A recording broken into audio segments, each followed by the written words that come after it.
Open source design tools will define the future even more than additive manufacturing tools.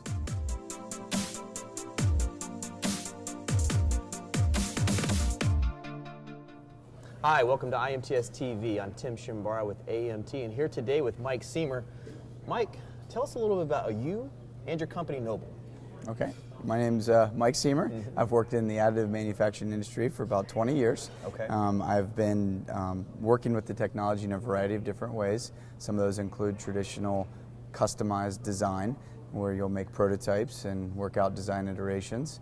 I also became very, versed in rapid tooling. Okay. So things like this tool that we see right here, where we would create the opposite of the geometry in a 3D modeling program like SolidWorks, print a tool, and then cast a part off of it, whether it's in plastic or metals.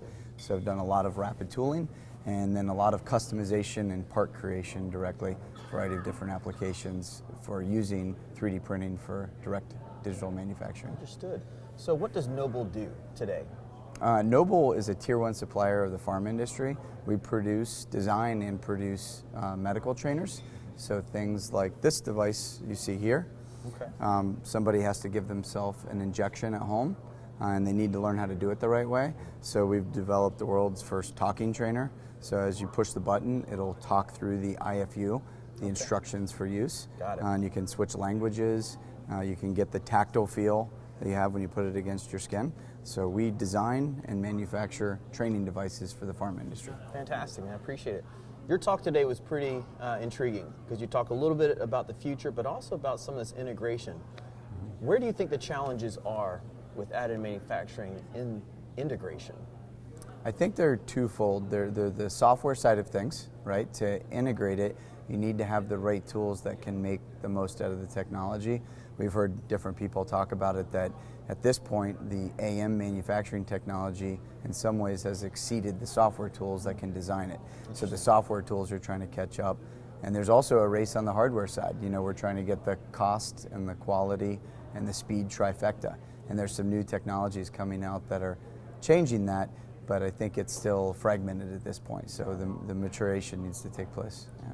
Talk a little bit more about some of the overall trends you're seeing, maybe in the integration side, but just in additive manufacturing in general.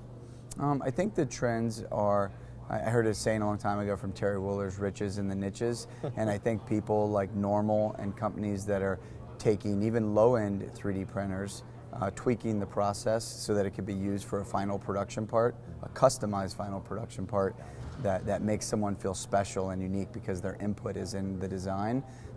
We're going to see a lot more riches in the niches applications. Adidas in the shoe market, Nike's done the same thing. All different types of wearables, you know, fashion statements, art. We're going to see a lot more of that. Got it. I've found that the word uniqueness, customization tend to be linked more with additive manufacturing than any other manufacturing technology, to be quite honest. Mm-hmm. You had a chart where the statement was made that customer-driven, open source product creation is where you see the future going. Talk to us about where open source is really applicable and how do you define open source?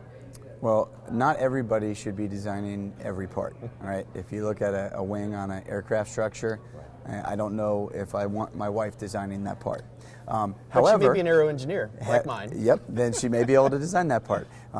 You also look at consumer products where you have something like an earbud or a pair of sunglasses or a piece of jewelry that without a doubt the average person could put input into that process. So what I really think the key is being able to take multiple user needs, multiple user inputs, and figure out a way to integrate that on the front side, on the aesthetic side, the customer facing side, and behind the scenes use the high-end, almost the evolution-based software tools that can put the structures that would make the most out of the technology. So you get a customized product that not only is what the person wants and is desirable from an aesthetic standpoint and a user standpoint, but from a safety standpoint and a regulated standpoint, we've met all the needs that need to be met between design to manufacturing. Understood.